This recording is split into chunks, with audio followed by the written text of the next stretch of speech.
All right. Hello, everybody. It's Veterans Guerrilla Radio, episode 5? Ish? 5? 5? Yeah, I think it's 5. that. There's 5 people watching right now. Shane, how? Am I on the wrong site? No, you're good. Stay where you're at. No, this is cool, man. Just hang in there. Wait, this will get good. Trust me. Should I move it back? Or is it? He's fiddling. Am I fiddling? Well, I just fiddling. want to make sure it's good. Stop fiddling. Okay, okay. Hello, Beer, everybody. please. Beer. What? Please. Oh, hey, who? Okay. What are we having today, sir? Well, this period of the show, we are featuring the Whiskey Jack Ale from Whistler Brewing. Good stuff. And it goes good with the sandwich. No, get on it. Get No, on I it. just let her go with it. I wasn't meant to have that. Oh. Hey, everybody. They're a little warm. Yeah. There's some in the freezer, isn't it? Or the fridge? There it is. Okay. All right. Oh, Jesus. Cheers, everybody.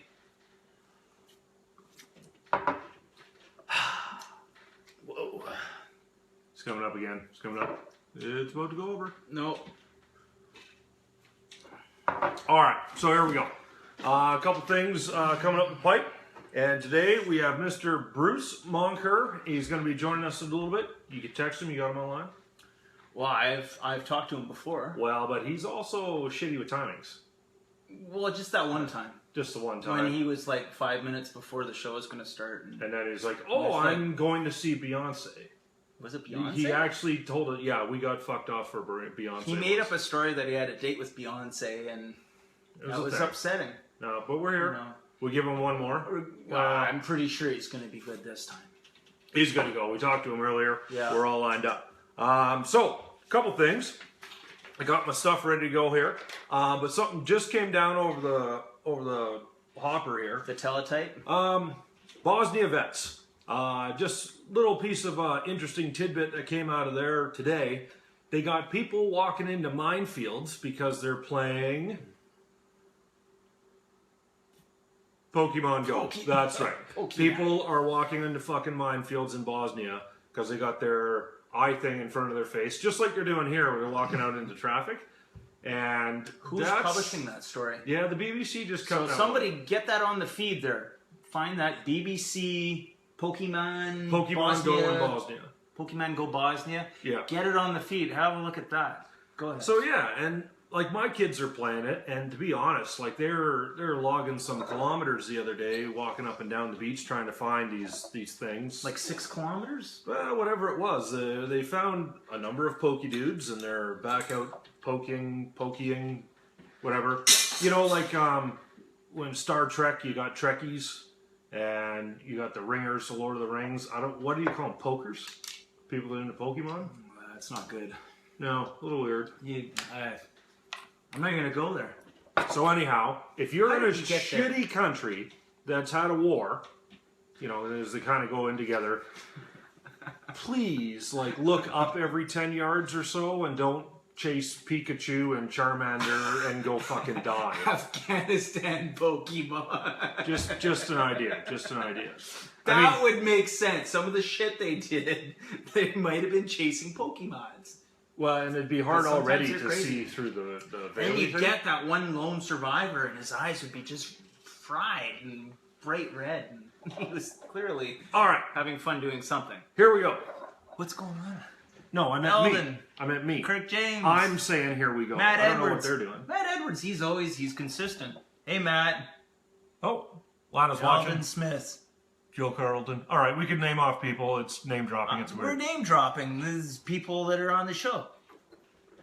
Visiting the show. First point coming up right here. Solidified costs. Where am I going with this? So something we've noticed. What are you talking about? Oh, just. Oh, fuck. Is this something to got do it. with veterans? Yeah. This kind of this thing we do. I know. I'm just Yeah. making sure that Okay. my mom gave me shit last week. She's like, "What are you guys talking about?" So so my mom said, "But please, if you want to break through to the general public, we got to just make sure." Yeah, this is a good point. And yes, for those that know, I am wearing the Leningrad shirt because I was there and I survived. Leningrad. It's a long story. I'll tell you later. friend Glenn. No, friend. Don't say friend. Don't say friend. Glenn, not friend. Glenn. It was a period of time in my regiment where we had to come together as a team, and when nothing does that like making a shirt. And I'm going to leave it at that. All right. So we're moving forward. Solidified costs, aka fixed costs, aka the first time Brian McKenna is coming to you with a conspiracy theory. I don't do this shit. I don't believe someone else brought down the Twin Towers. I don't believe, there's people spying on me when I go to the bathroom. I don't believe conspiracy theories. But I will give you this one. This one I'm actually starting to believe, because every time I research it, I find more proof. Or I'll at least call it proof. Certainly indicators that I'm looking the right direction. So here's what I'm finding. In the vet's file, there's been what I would call a systematic approach for the last couple of years to make everything that used to be a long-term payout into a fixed cost. We know this. Lump sum, severance pay went away for serving soldiers. They got severance pay buyouts. Yeah, they're just cutting the fat wherever they can. Pensions went away for disabilities. They did lump sums. We know this. In fact, even the government that's been brought in under getting a fix to the NVC just reinvigorated in the budget the lump sum. So where am I going with this? I'm going to get there real quick. I noticed this, and tied in with that, there's been a lot of people from the insurance industry getting hired in VAC. Oh, really? Right. And hired into some very top level jobs. Well, it wouldn't be that high up. Well, not in like the MVA's office or anything like that. Oh, maybe. Oh. So, 3 indicators. First of all, fixed costs wherever they can. Hiring a bunch of people from the insurance industry. And again, we're not insurance clients. We're veterans. It's a big difference. Right? And you combine that, you start looking at what's going on. And I'll add this one thing, an obsession with making sure that injured NCMs don't get a hair above the poverty line. In fact, even with the budget promises that did come in, the 15% rise to ELB, which of course doesn't affect me, but it does affect a lot of my brothers. And as soon as that came in, like, yes, high five, finally something out there. And guess what? It's a 3% raise for the lower ranks, because they couldn't stand the idea of it getting a hair above the poverty line. So here's where I'm going. I want to make sure that there is not a head-to-toe approach throughout the department trying to sell veterans benefits en masse to an insurance company. And I don't think I'm convinced of that yet. I'm looking at... Where would it go? Well, if you're... Which insurance company is already... Pardon my French. Well, which one's already in the mix? Well, there's a couple. I mean, pills come from one, SISIP comes from another. There's all kinds that have their fingers in the government pot. There's a bunch, and I'm not going to get into it because I don't want to say it's this one and I'm wrong. Oh, but I'll tell you this much. It could be anyone. 3 things that I'm noticing here. Hiring people from the insurance industry when you should be hiring veterans into the department. Fix costs wherever you can to make it more palatable to the insurance industry, and doing everything humanly possible so even the most seriously wounded dudes are not getting a cent more than they had when they were serving, even though their expenses to live, the cost of being crippled that some of our interviewees have brought up, puts their costs through the roof. And I'm nervous about this. I'm not saying you should be, but give it some thought. I want you guys to start thinking about this. Are we seeing people buttering up the insurance industry and trying to wrap up everything in a nice little gift so that the insurance industry then wants to buy it? Is VAC working themselves out of a job to make a sale of benefits to the insurance industry? Were they trying to buy themselves out of a job, and pressure in this leading up to this last election has kind of put that into limbo, or it's now teetering on the fence? We're in a critical period here, if that were the case. Yeah. We're pushing back. Not Someone's peace. got to do it. Someone's got to push back on things when it is not in the interest of the people that get into harm's way and get hurt. And if we're wrong, hey, I want to be wrong on this one. Well, I'd love to be wrong on this. Right? But you know, the indicators are there. So we, as the vets community, need to keep our eye on that. We need to make sure that we're aware of what's going on there. And this is not peace. This means point number 2. Point number 2 is, right, point number 2 is, I have no idea. I'm going to kind of side on with the government on something here. Okay. So there was a thing the other day, because we sent 8 jets down to RIMPAC, which is a big, well, it's normally a naval exercise in Hawaii. It still is a naval exercise, but there's obviously an air component. There's a ground component. Aussie guy I used to work with overseas is over there right now. Basically, it's a real awesome party right in the middle of summer, and some military people get to go. I would say, It's a swan. well, it probably is, but so here's where the story came up. Here's where the story comes up. So we send 6 jets, and there's stories in the news about, oh, well, where's this capability gap? Pardon me, we sent 8 jets. And how can we afford these 8 jets if we don't have a capability gap? So I'm going to bring you back to this. We have 9 million square kilometers in this country. We're supposed to have 8 jets on standby, ready to go somewhere. That's a capability. A capability doesn't mean you've got 4 vehicles in training and don't have one to send anywhere. If you have a capability, it means you have extra stuff ready to go. And in this case, that means fighters that can deploy. So you look back to 1982 when we first got the F-18s, we got 138 of them. And the CF-5s were still flying at the time doing the ground attack role. So why is it okay now to have 77 jets to do the job that 138 F-18s and the CF-5s used to do? And now people are telling us that 65 jets will be enough. Now, yes, avionics and there's new technology. 9 million square kilometers in this country, 65 jets is what we're looking at, and 77 right now. That, to me, it's not even close to viable. If we're going to be meeting NORAD, UN, NATO commitments, that means we have stuff to send there, right? And so that's what I'm looking at with that one. And that brings me to my last point before we do our interview. So now is probably a good time to get Mr. Moncur online. All right. Jobs. So I'm going to send you guys this link. I'm going to post it right up here. I'm not going to post it now because I'm a little vain. I want you listening to me and not reading the link. But I will post this link within a couple hours of leaving here. And the link is to, it's just to a news article that was written a couple months back. There was something came out yesterday about how few vets have been hired into the civil service under the Veterans Hiring Act. And I say those words for a reason. Veterans Hiring Act, it's actually a law. And it came in Canada Day of last year. And it is supplemental to the Hiring Act that's already out there to hire civil servants. So, I want to focus on this. It is the law. It is the law. Okay, so here we go. I've looked through this, and I'm not going to mention the name because that doesn't serve our purpose here. But what we have, what I think I'm seeing, is people throughout the civil service, some folks have assigned themselves an authority that I don't think they actually have according to the law.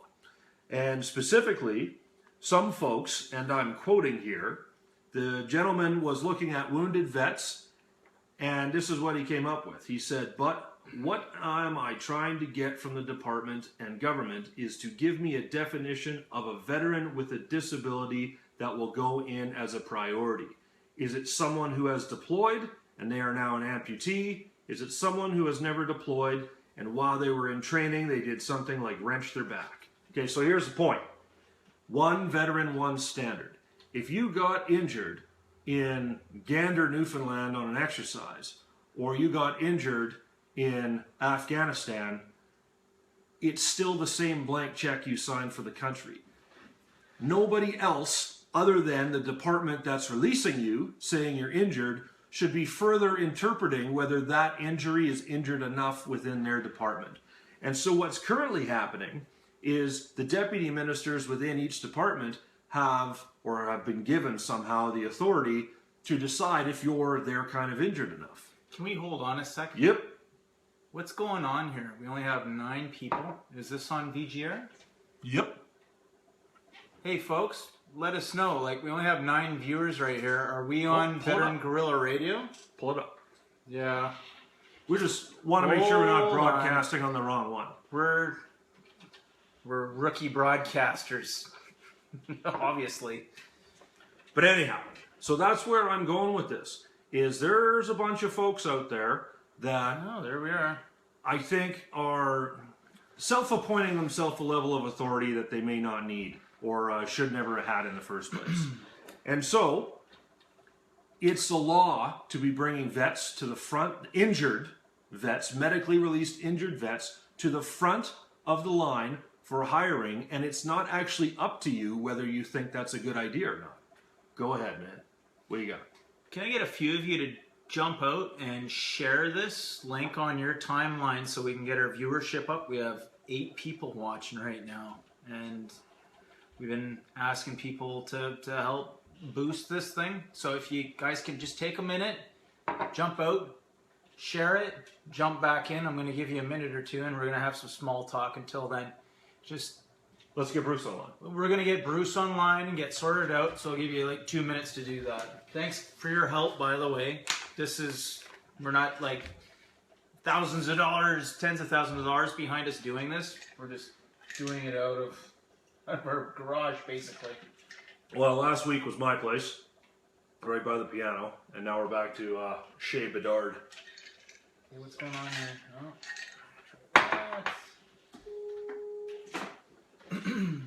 All right, so we're bringing up Bruce Moncur here. Bruce is obviously going to introduce himself, and he's quite well spoken. To give you guys a heads up, I first met Bruce a little while ago. I first met him. Bruce! Hey, dude. Met him back in, we're talking about you here, in Charlottetown last summer, and Bruce has been active in the vets community, so I'm going to read them all about you. This won't take too long. Our introduction. Bruce Moncur, that guy, was born in Windsor, Ontario, joined the reserves in high school during the summer of '01. In '06, he suffered severe injuries during Operation Medusa in a friendly fire incident between Canadian and American soldiers. This man here has undergone brain surgery and extensive rehabilitation, and he was released from the Canadian Forces. And to Bruce's shock, and I'm not going to read this all because I'm going to let him tell you that story, but things didn't go the way you and I might think they would when he applied to Veterans Affairs. We'll leave it at that. Let's just say it was completely abhorrent the way he was treated. But he didn't just sit there and take it, right? He got active. He started doing things. He started advocating for himself, and then he advocated for other people, and that's how we came in contact with him. So, this is Bruce Moncur. Say hi. Hi, Bruce. Okay, we got him cranked as much as we can? Pretty much. Are you there, buddy? Yep, well, I'm here. Okay. Okay. So, On that introduction, is there some more detail in the last 10 years that should be mentioned as far as Bruce Moncur introduction? There's not... I cut and paste that off of the first introduction I could find on you. And something that was missing was the fact that you were part of the group that went and had a confrontation with Minister Fantino. Yeah, well, I can tell you that when I first, it was really just the, I'm getting some, okay, sorry about that.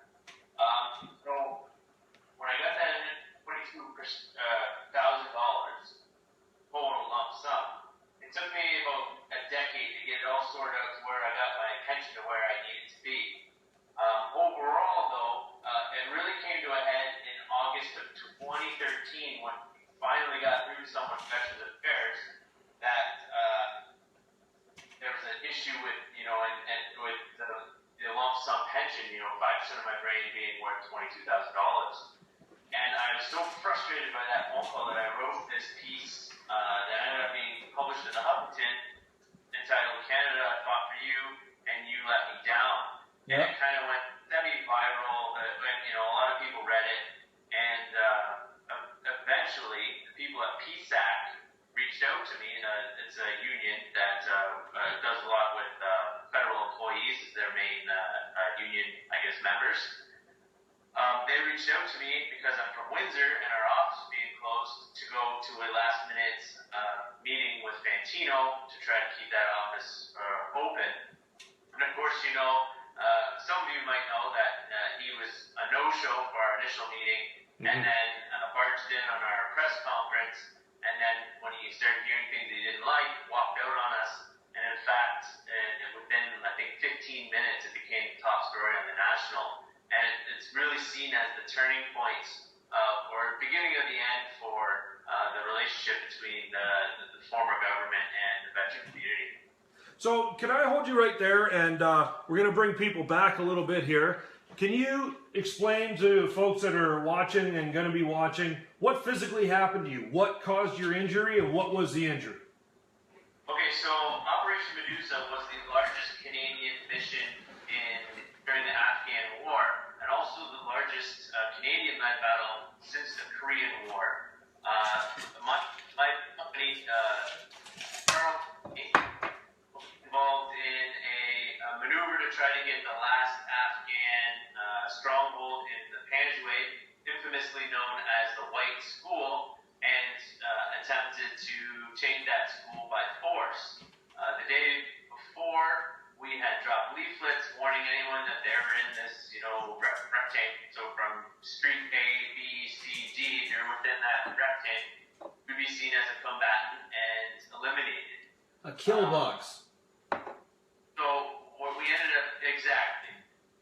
So what ended up happening was we didn't know the level of commitment from the Taliban, and the colonel in charge, General Fraser, kind of got a little, I guess, antsy in the pantsy and decided that he wanted to up the timeline by 48 hours and deviated from the official orders and ordered us Change it to public view. essentially march an extended line to see what was going on. And we, in fact, marched into a giant ambush. About 80 of us were ambushed by 400 angry Taliban.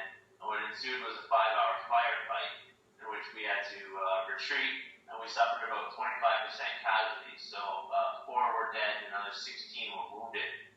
The next morning, we were about to do another show of force. A Canadian foo on the ground informed an American A-10 pilot to look for the fire. He saw our fire, which was an unauthorized fire, did not check his coordinates, and lit up my platoon. So in 48 hours, 8 platoon was reduced from 40 to 5. I was hawked in the air by the A-10, landed on the side of the mountain and lost consciousness. When I regained consciousness, I began to search for, my right arm was flailing like a fish out of water, and I grabbed it thinking it was completely detached. It was at that time that I realized it was still there. I did extremity check. At that time, I let out a big sigh of relief, and that was when the blood began to pour out of my head. As you can see, I got a nice little rash there. You got a part in your hair. It's perfect. Yeah, perfectly placed.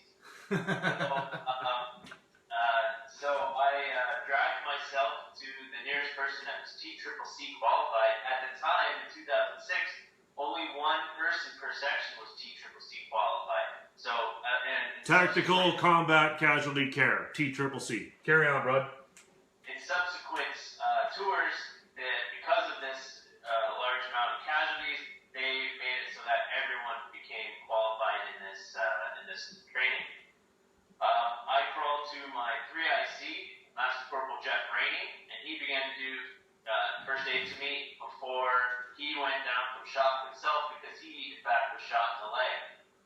I was flown to a Chinook to Camp Nathan Smith, where I underwent my first brain surgery to clean things up, and then I was flown to Landstuhl, Germany, where I had a second brain surgery, in which 5% of my brain was removed.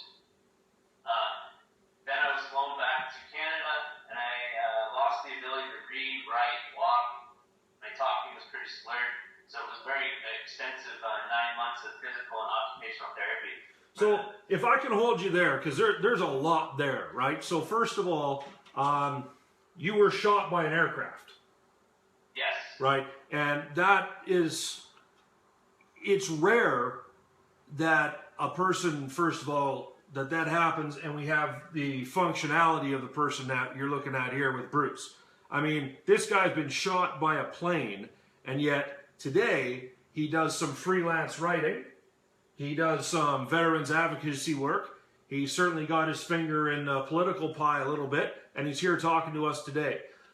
So first of all, it's just amazing that we got the Medicare around, that not only the TCCC, but in a small camp like Nathan Smith, we had the capacity to operate on your head. In many other wars, you probably died at Nathan Smith. Well, when my family was notified, they said to my first niece, the first surgery was a flip of a coin. And in fact, during my first surgery, the Taliban were in fact sending rocket attacks into the camp during my surgery, and I woke up with a flakjack or a blast blanket on top of me. Right. And then from there, you wound up in Germany for your second surgery?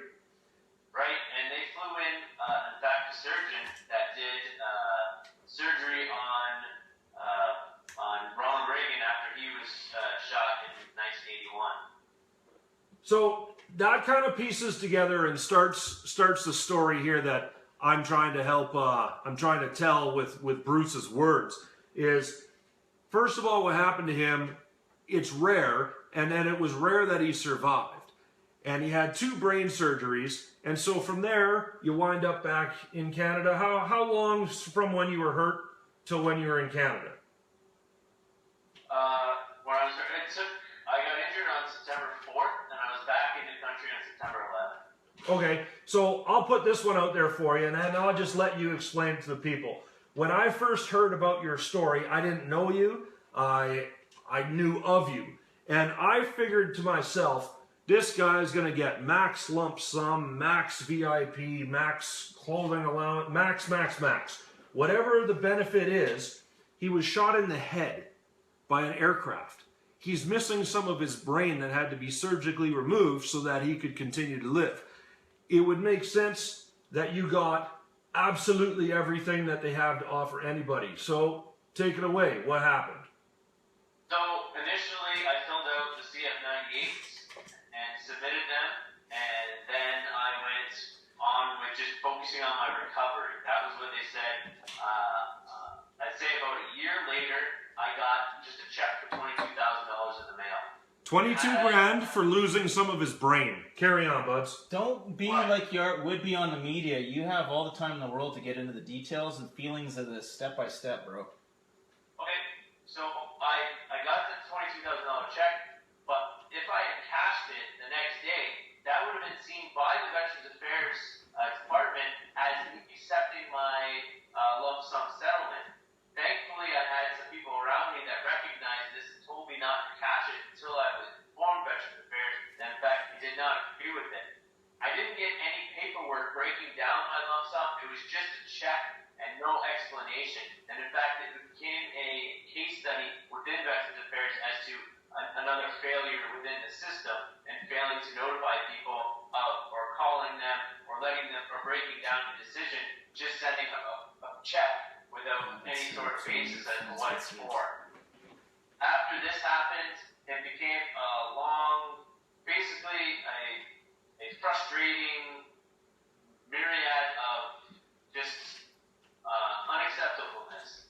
And the big thing was I was still military, so I didn't want to rock the boat. I wanted to play the game. So I probably pushed as hard as I should have with Veterans Affairs at the beginning because I was still a serving member, and I didn't really think that I felt my career could hurt because of coming forward or expressing some anger about this. In fact, I remember telling my our regimental sergeant major at the time about the how my case was going to be with the check situation was going to be a learning exercise, and he actually gave me shit for it. So it was eye-opening experience because at the time, especially when you serve, you can't question. Yeah. That poem by the Charge of the Light Brigade, ours is not to question, ours is about to do or die. I mean, that's still relevant as it is when it was written. Big thing here is eventually eventually my injury proved to be overcomable. I had I had a fatigue issue and a short-term memory loss. So I was then deemed undeployable and thus unemployable and released from the forces just shy of my 10 years. There does Hey, seem hold on. There does seem to be some. Please. No, hang on a sec. There does seem to be some folks out there that you wind up working for that are more concerned about whether you rock the boat than whether they provide care. I didn't get subjected to those people. I was looked after well, but it appears that you did. You know, I can tell you this. I remember in 2000, when I first joined in 2001, we had a Sergeant Vidler. Nobody's seen Came up to us and he was a lawful. He was explaining all the great things about a lump sum payout, and he broke it down and said you would get $250,000, and then you invest that. So say 22, you invest it, and then in 10 years that investment would double, and then by the time you're 60, you'll have $3 million and you'll be rich. Right. And everyone was thinking $3 million, that's amazing. And then I remember getting a piece of paper where it said, circle which one you want, the new Veterans Charter or the old Veterans Charter.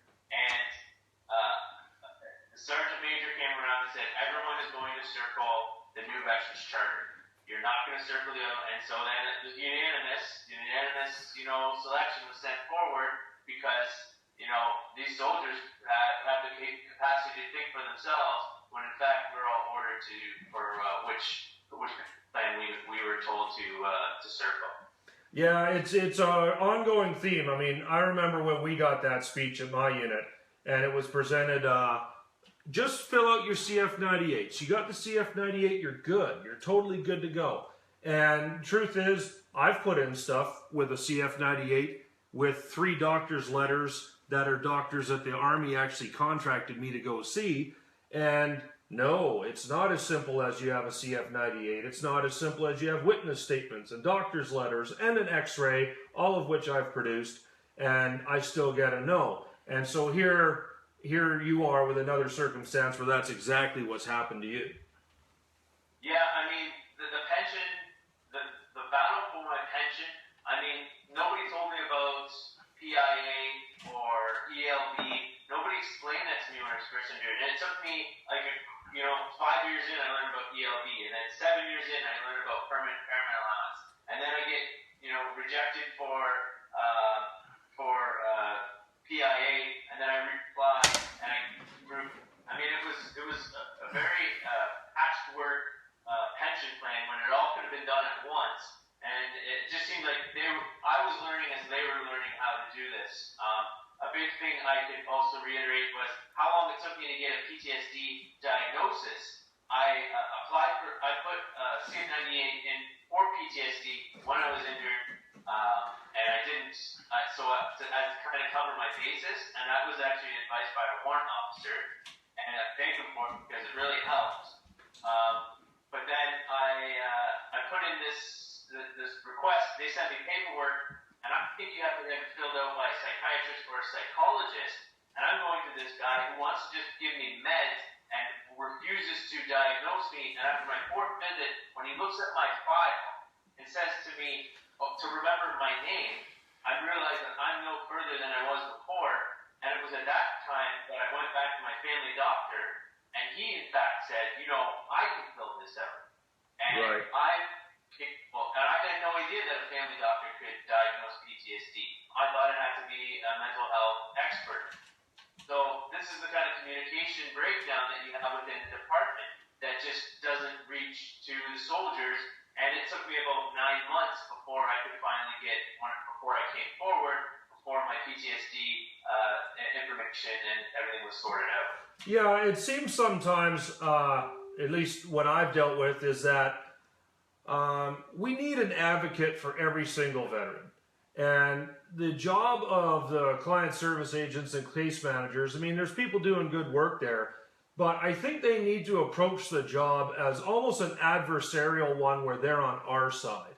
We need to just sit back, be the person with the problem and the person that's getting care to make the problem better. And that dude needs to get out there and be scraping and clawing and dragging every benefit out of the system for you. You shouldn't have to self-advocate for Bruce. You should just be Bruce getting better. Again, it was 5 years, in fact, 5 years into my injury that I learned about ELB. That was at the same time that I learned what a service officer was. And that, in fact, there was one that was working in Windsor, Ontario. His name was Randy Groundwater. And he's like one of the smartest guys on Veterans Affairs I've ever met. Like probably top 5 I'd have to put in there. Everybody's blocked. Eventually, though, he retired, and he just doesn't want anything to do with Veterans Affairs anymore. And he's a plethora of information that could really be helped and really be useful. But I feel a burnout factor, or just it was a job, and now he's retired, and now he wants to focus on his retirement. I get that, but I mean, it's frustrating when I see people that are so smart, like Peter Stalker or Randy Groundwater, or people like that aren't utilized to their potential. Right. Hey, so I wanted to ask you a couple other things. So, how are your injuries affect you today? Well, again, the two major problems I have is my fatigue when I concentrate. So, climbing a mountain is no problem for me. Reading a book about climbing a mountain is a problem for me. Right, okay. The thing I can say is my short-term memory. I'm terrible with names. I'm terrible. And a lot of people tell me, I do all right, and I'm better than them, but it's noticeable, and especially when you're a soldier and you try to remember, the AC order, or it wasn't happening, and so it's a symbiotic relationship between the two, right? Therefore, my short gets worse, and know what it's like to go on course or on exercise and the long hours of everything like that. So someone at your door? Okay, now I'm going to call a timeout. There's something going on today. So just hold on, Bruce. Yeah, you just hold on. You guys been talking forever here. There's this morning, half the stuff on our page vanished for me, and I'm looking everywhere for it, and I had to kick everyone off the page that was admin. And Brian calls me up. He's driving. He pulls over and calls me up and goes, I'm still seeing it, and I'm asking people who sees it, who doesn't, and he starts tagging me to things, and then suddenly I can see stuff again, and I'm in a panic thinking someone came in and deleted everything. And now here we have everything set up, did a test and everything, and now the general public's blocked out of seeing it, and that's why we only have 15 people watching it right now. There's a little bit of fuckery afoot. We've been through this a number of times. We got all the bugs out of it, and yet today we're getting fucked around. So we'll press forward, and then we'll try and work with the videos we can. We're going to have to turn around and have someone copy this, and we're going to create a channel on YouTube sooner than later, obviously, and make sure that we can get this right over to a hard copy, because it feels like we're getting messed around a bit here.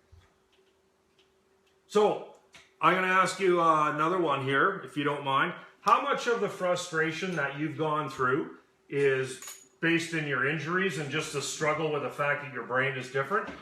And how much is how you were treated? You know what? I've said this for years. I'm 50-50. 50% from my time in Afghanistan and 50% for how I'm feeling when I get home. The frustrations and the just feeling like you've just hit a wall, and you feel like you're taking crazy pills when you're like, how am I the only, like, $22,000 for 5% of your brain? You tell these people this, and you're like, you think like a light bulb will go off, like, yeah, that doesn't, and they're like, well, you're in a category for headaches. We don't have a category for getting shot in the head, so sorry. And it was just like that for 7 years. It was like that, where you're just like, I can't fathom, I can't wrap my brain around it, and it really added to the frustration. It really added to how angry I was and how pissed off. After I got out of the army in 2010, I avoided everything green for a couple of years, including very close friends of mine that served in the military, just because of how angry the system made me. So, have you tried Botox for the headaches?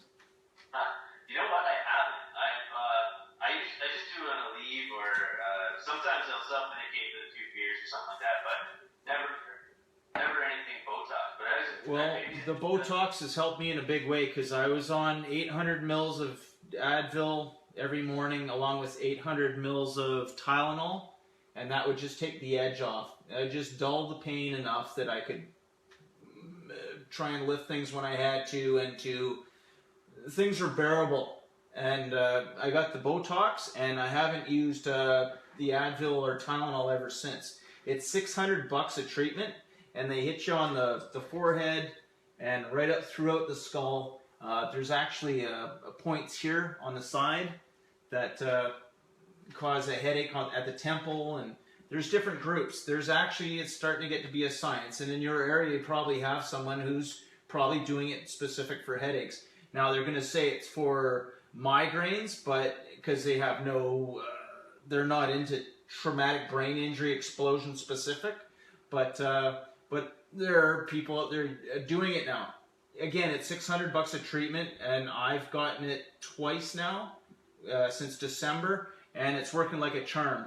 It's starting to run out right now, so I'm probably going to have to go for another treatment recently. It's been a lot of headaches lately, but please try it.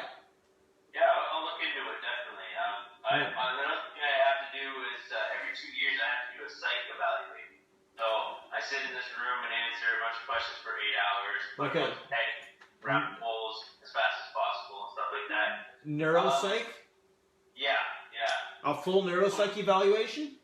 Yeah, I do those every 2 years, so biannually, and we're at 2 years, and it's $10,000 a pop though, so, and I don't feel like it's the same thing. It's because they didn't do neuropsych evals before I was injured. Yeah. That really, judge if I'm... See, the Canadian Forces did a neuropsych evaluation of me in 2008 because I went over an anti-tank mine. The armor protected me from getting an injury, but there was something damaged up there. So I had one by the Canadian Forces in 2008, but they said, here it is, and here's some numbers, and they just basically moved on. There was no plan or study or here's some things to work on.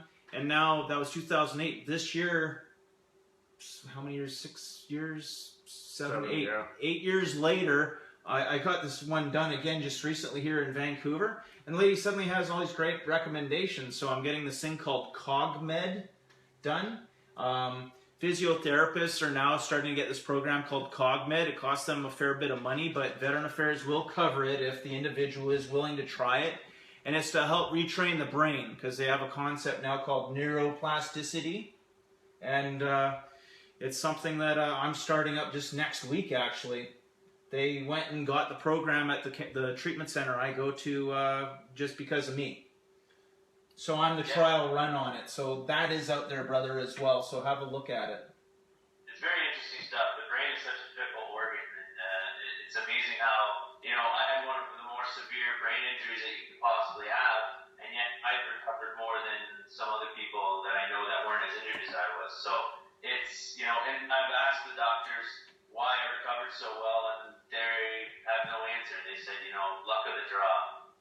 But see, I go back to something you said probably about 2 minutes ago, is you lost a bit of your brain, but they treated you as if you had brain pain, so essentially a headache. And I can't imagine a case where someone lost a bit of their arm, but they treated it like arm pain. They would have treated it like an amputation. But I imagine, in their defense to some degree, they probably hadn't seen too many cases like you. No, they hadn't, and the big thing with them is that the system was changing, right? The new veteran charter came in 2006, so they were still using the old meat chart with the new Veterans Affairs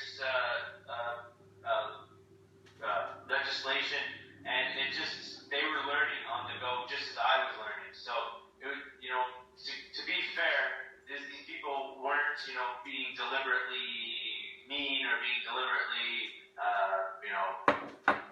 who save money. I mean, savings is a big part of Veterans Affairs, but eventually we got to where we needed to be. It took 9 years for me to sort out my pension, but it did, in the end, right? The ship did right itself. So, if I could dabble into the politics a little bit here, Like I'm a right of center political thinker. We've talked a number of times. You're a little left of center, and the military and veterans traditionally have been kind of more on my side. Do you find that that it's changing a little bit? Are vets and soldiers starting to drift over onto central and left wing thinking? You know what? No, I'm not. A lot of vets are still very pro-conservative. I've noticed that a few veterans just will stand by, to their party no matter what. That being said, I don't think any party is better than the other. I think they're all three equally as inept as the other. I honestly feel that, conservatives have no conscience. The liberals, will lie to you, and the NDP don't have a clue. So either way, all three parties are just in an absolute, mess in terms of with Veterans Affairs. And if they want to sort something out, they want to sort it out. The only way that Veterans Affairs will ever be sorted out, I think, will be another generational defining conflict, such as the Second World War, where you have everyone going to fight, and everyone is affected that knows a veteran personally within their nuclear family. Other than that, I don't see this getting solved. And I think the best case scenario for the pensions being reestablished into a lifelong pension situation is the Equitas case.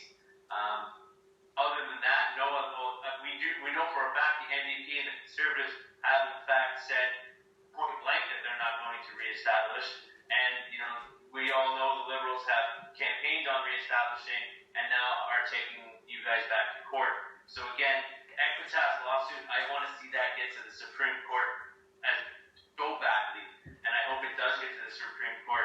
And I'm skeptical to see what the justices will do. But if I may go on a little bit of a tangent as to the Equitas lawsuit, I feel that a lot of Canadians are failing to see that what the Equitas lawsuit really means. And especially to me, what it really means is that this lump sum pension sets a precedent. And in fact, Canadians shouldn't see this as doing right by veterans. Instead, they should see this as doing right by Canadians. Because eventually, the teachers' unions are going to say, well, why don't we put in a lump sum pension? Or, but they have a union to protect them from that. Or the police, or now insurance companies are going to say, let's do a lump sum. This is a cost-effective, money-saving tool. And if it works on the soldiers, then you're going to see a slippery slope where it's going to start affecting everybody. And we're the test bed. Exactly. What did they test Minnesota on first? Soldiers. Yeah, if veterans are willing to bend on this, they can guarantee that they'll be able to bend the will of society as a whole. You're right. And I want to see, I would love to see a lot of Canadians donating. So like say there's $1 million that the government has put forward. I'd love to see, 35 million Canadians put forward 35 cents to the Equitas lawsuit because, to supplement what the government has taken from their taxpayer dollars to try to protect their pensions and, in case they're injured in the workforce. Well, are you aware how much it costs to go to Canada Supreme Court? Hundreds of thousands of dollars, I imagine. It costs almost $100,000 just to step through the front door if you're going there. Just to start.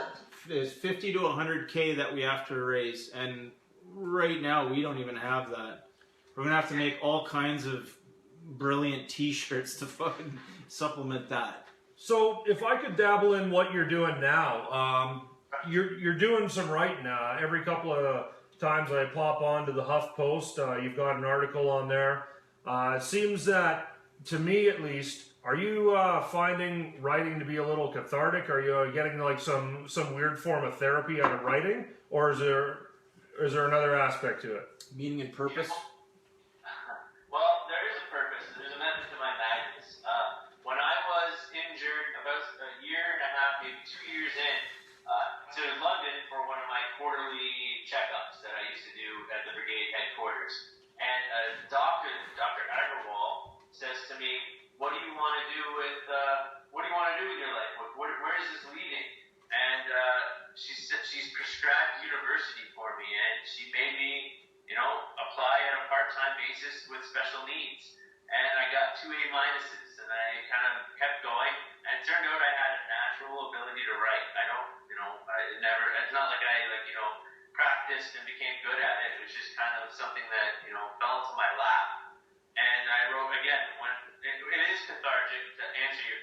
question. When I wrote that blog after I was super angry about, you know, that phone call in August 2013, I mean, that was just, you know, kind of like a journal diary, you know, and then I read it and I thought, wow, this is actually pretty good. I'd like to share this. And the Huffington Post gave me that platform in which to share it. In fact, Maclean's turned me down, the Globe and Mail, so many people I sent it to before the Huffington, and then Huffington started publishing a lot of my stuff. And just recently I was named one of the 50 most influential contributors in Huffington, named by the Huffington in the past 5 years. So it was an honor to be, you know, on a list with a lot of great Canadians. I don't know if I would put myself on there. I think there's probably a few Canadians that I can think of that are more deserving than I. But overall, it was, you know, again, a lot of the things that I've published caused a lot of discussion, and a lot of people have come out and have been pretty critical of what I've written. And I've, you know, faced my fair share of trolls hating on me. And, you know, I'm glad it's starting a discussion. I've noticed that if I can just stay above the politics and try and stay above any sort of leaning in parties, that I'm able to stay in a conversation with more people as a result to meet our objectives, and it has made all the difference, in fact. You're right, and you know, I was very pro NDP, and I'm still a member of the party, but I wish I could have shared with you or shared with the public the internal report I wrote to the NDP as to the failings within the veteran and defense platforms, which was pretty damning and pretty. I didn't pull any punches. It's just that nobody saw it, and I just wanted to know that I am having an internal conflict with the party, and I have expressed my concerns and have said to them, you know, that just how far behind they are on making a relationship within the veteran community, and how there is no relationship with the veteran community, and they need to start moving in a positive direction if they want one. And it hasn't been met with very positive reactions. So this is one of the messages I'm happy to be part of getting out there, right? Is we obviously talk about veterans issues on this show, and we're happy to do so. We need to do so. But if you look at some of our previous guests, you got Dennis Manouche gets injured. What does he do? He fights a court case on behalf of thousands of other veterans on his own. We've interviewed Mark Campbell. Decade. Yeah, single-handedly. We got Mark Campbell, who, missing parts of his body, is out there advocating to make sure that the privates and corporals actually get looked after.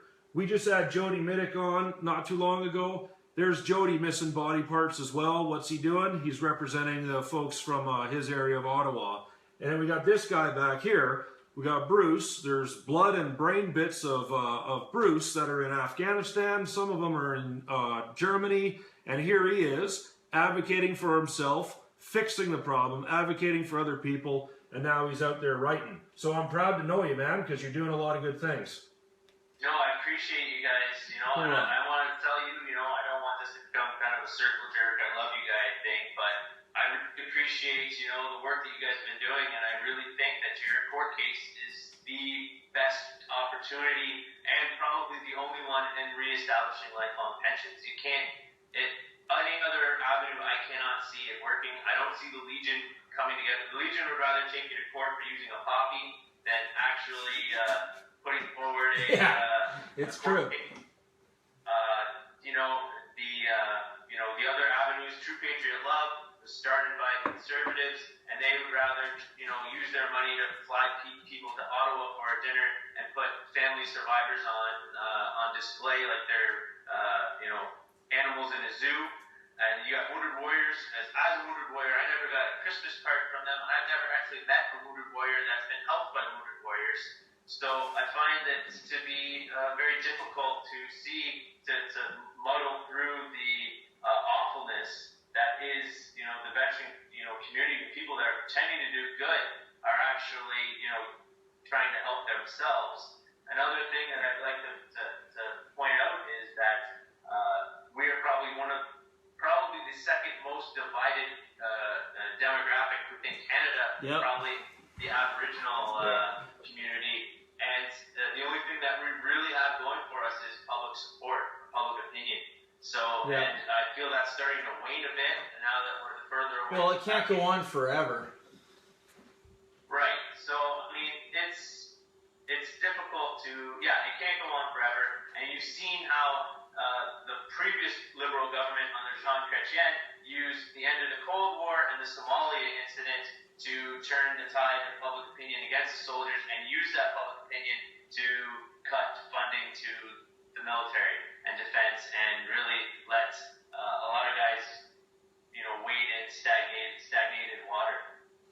Yeah. So one of the things that we had in mind when we put this show together to begin with is we were sick and tired of doing interviews, and some other thing would happen. I mean, I did an interview, and then Trudeau hit someone in the chest in Parliament, and next thing you know, we're the tit elbowing, and we want to make sure that doesn't happen with the vets that come on this show. We don't edit this. He says whatever he likes, and we ask him to do so. Anything he wants, live. And so with that in mind, I asked my standard cop-out question, which is to turn it over to you. Is there anything we haven't asked you that's really important? Is there anything that's burning you that you want to get out there to the veteran community? Go for it.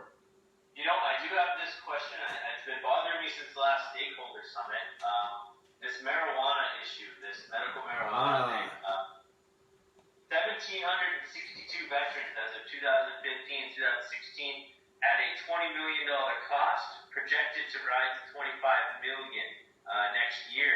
I'm having difficulty understanding how soldiers are getting 10 grams a day, because that's 20 joints a day.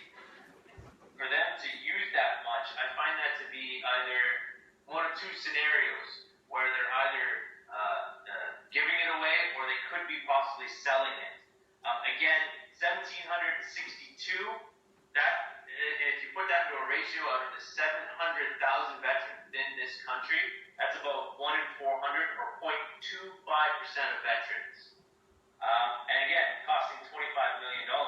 The other thing they want to do is they want every single one of them to be case managed. So that's an additional 30 to 40 case managers, and at the 1 to 25 rate that they want to bring it down to, which means there's another additional $2 million in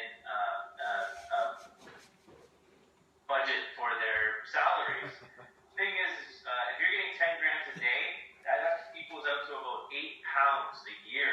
And I just feel that this is the albatross that could turn public opinion. And I think the Liberals are giving these soldiers enough rope to hang themselves with. And I know that if you get 1 or 2 bad apples out of this, again, this is 0.25% of the veteran community. This doesn't represent the other 99.5% of the veterans.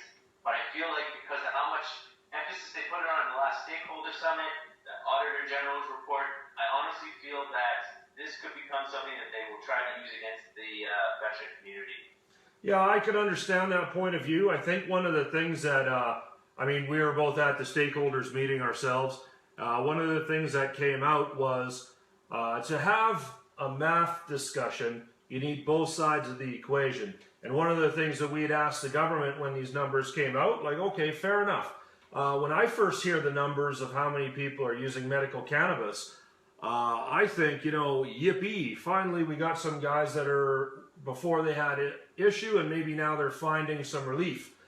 I also wish they'd have equally tabulated up what those people were on in terms of the other drugs that they were taking beforehand, right? And that was a little bit of the point of view we were trying to get across, was how much of that is being overprescribed? How much of that was being oversold?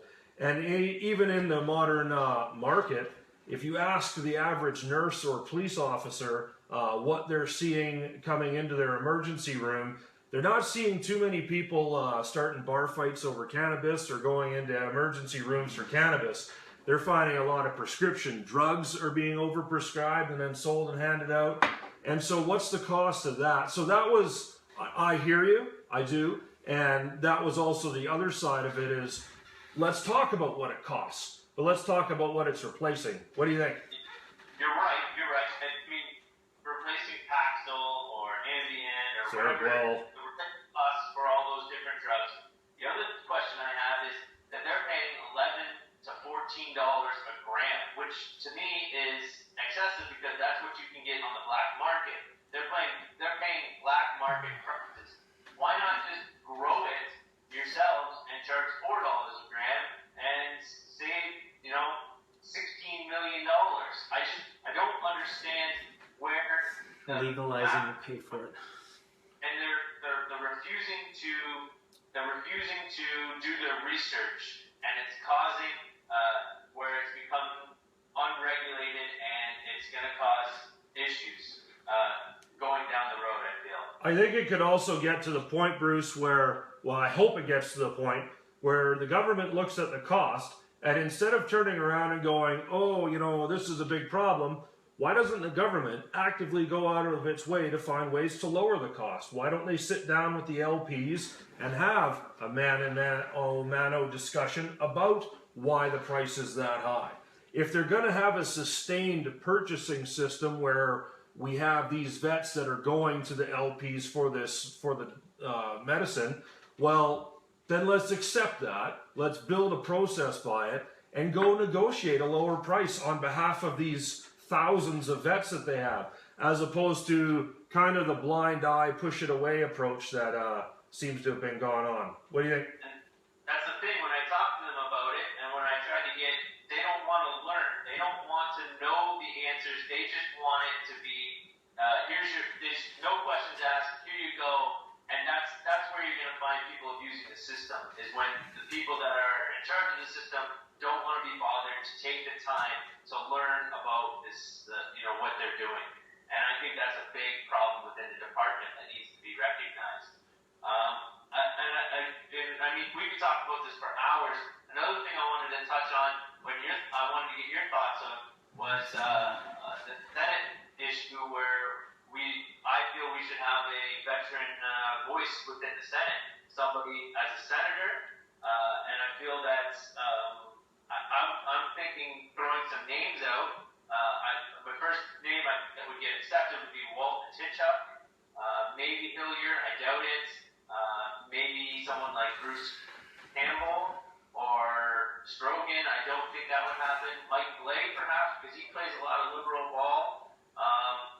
I don't know. I just think that...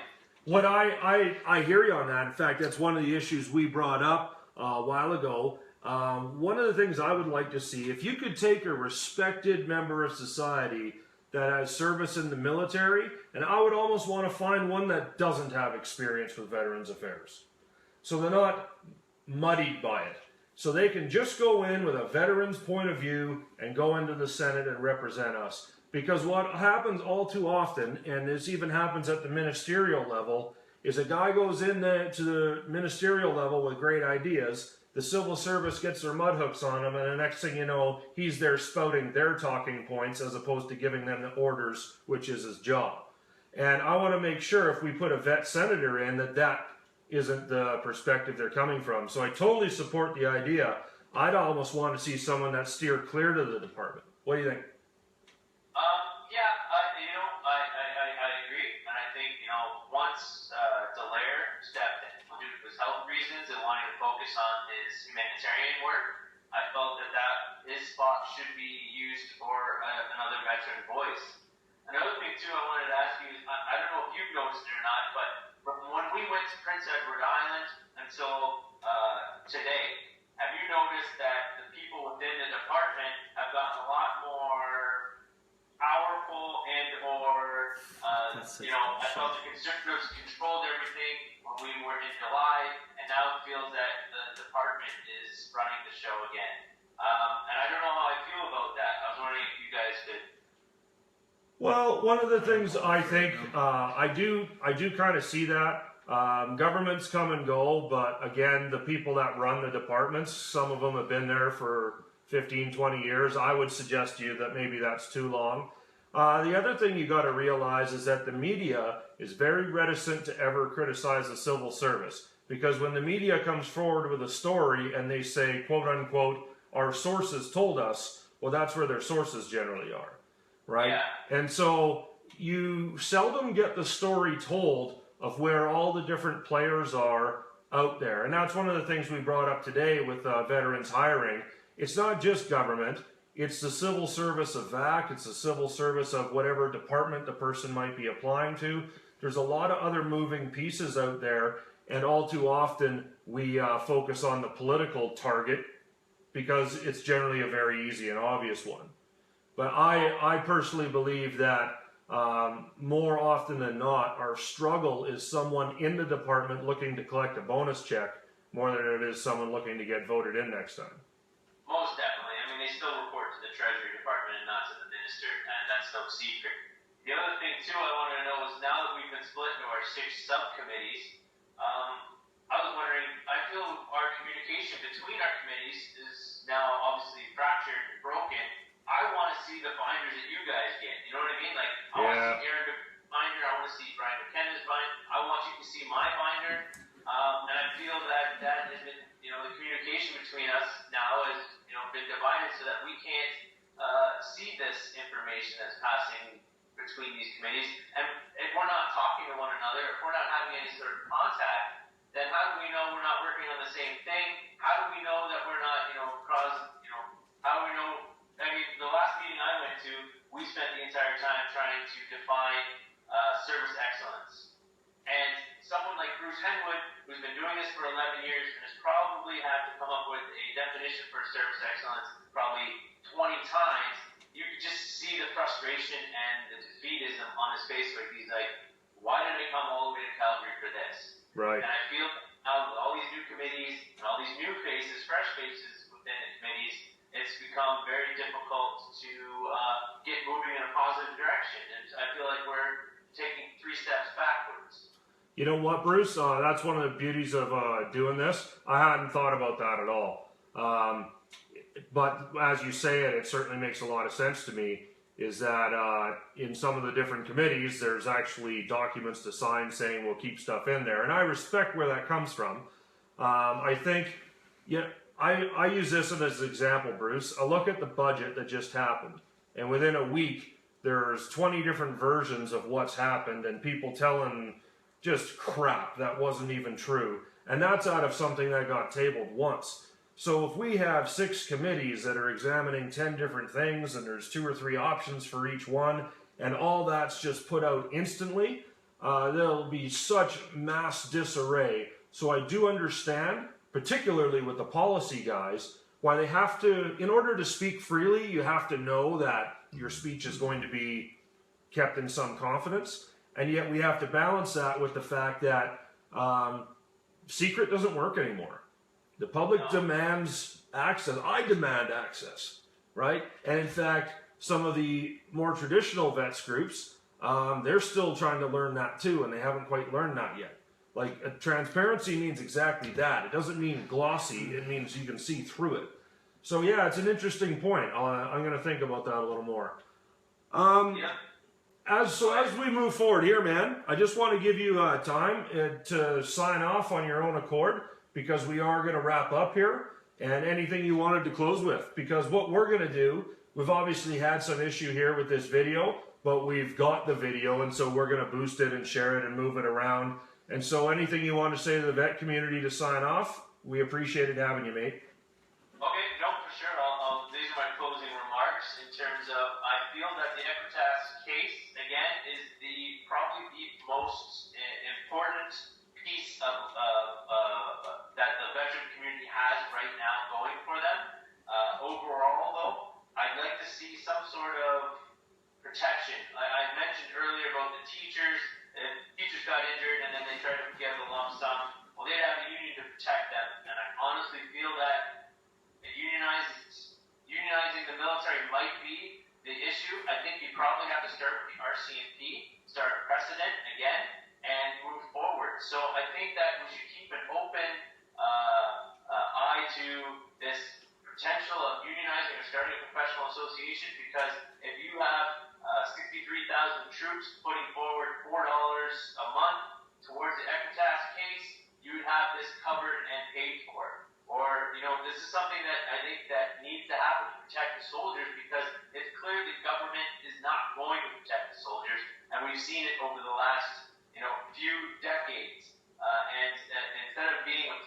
peace during an election. I think it's time that we made something more concrete and more legally binding, that we're actually forcing the government's hand and not having to rely on handouts. All right, folks. Awesome, brother. Bruce Moncur. So, like I said, he's not sitting at home just taking it. He's out there trying to make it better for himself and all of us. And he's doing that, having been through one hell of an ordeal. So, like I said before, man, proud to know you. Keep working at it, and I'll keep working at it too, mate. Will do, man. I just want to let you know one more thing. I'm actually moving to Ottawa next month. So, well, it sucks to be from Ottawa then. I'm going to start knocking on politicians' doors. That is perfect. We need somebody banging on doors up there in a big way. So, all the best to you guys, man. I really respect what you do. All right. Right on. Thanks, Bruce. Okay, bye. Bye, buddy. All right, so that's Bruce Moncur. So I got to do a little bit of recap and then hand it over to Aaron here. So, fixed costs. I've been noticing them. I've been noticing the hires of the insurance industry straight in the department. There's Bruce back again. It's kind of creepy because I'm seeing him through there. There he's gone. And this silly notion that we have to tie NCM's disability coverage to the poverty line is a notion that we need to crowbar the government away from. Having a jet to send to Hawaii does not mean we have enough to defend the country. That was point number 2. And number 3, this jobs plan. We've done enough of the start groundwork, and it's some good groundwork. We have an act. We have some forward progress. We have got some veterans hired in there, but now we need to see some follow through, and we need people to essentially get out of the way. Stop appointing themselves with some extra authorities that isn't necessary. One veteran, one standard, right? One veteran, one standard. It's not up to you to decide if that veteran's injury is war enough for you. It doesn't matter how you see it, okay? It matters the fact that he's hurt to the point, he or she is hurt to the point that they're no longer allowed to serve, and they acquired that injury while serving. That is a medically released veteran. Whether it was a SARTEC, whether it was someone got hurt in Ottawa, whether you were hurt overseas or on some mission that we haven't even come up with yet. All right. So, hey, look at that. Got a visitor. It's our youth wing. Wave. Hey, buddy. Say hi to Brian. Hello. All right. Aaron, you coming over to talk about the book? Yeah, I'm coming. Good, because we need you mock Schnell. Aaron's kid just got home. Families first. Next All week. right. So next week, folks, has anyone seen this before? Dr. John Whalen, he served in the Canadian Forces. And after that, he got into helping veterans with PTSD. He became a doctor to that effect. He now runs a clinic out in Halifax, helping guys with PTSD, served in the Canadian Forces. Men and women, sorry. And he wrote Going Crazy in the Green Machine, I believe was a book 2012. And now more recently, he has written this book, Ghost in the Ranks, Forgotten Voices and Military Mental Health. So next week, Tuesday, we're going to shift gears away from politics and legal battles, and we're going to talk about something that we live with day to day, and that is the mental health challenge of PTSD. That's where we're going. And we're going to go there, and we might go there for a little bit of a stretch for a little while, because we feel it's important that we don't just make this a one-trick pony that's all about going after pressure in the government. We also want to pass on our experience and lessons learned, because being part of this journey with the court case, we've engaged with advocates in every province, everybody we can, and we've learned a lot of stuff, and we've helped pass on information to people that run programs and help programs develop in little ways here and there. And so anyway, in the weeks ahead, we're going to be talking about mental health. Again, next week is with Dr. John Whalen. Any last word? It's kind of hard to stalk when I'm chewing ice cubes. Okay, guys.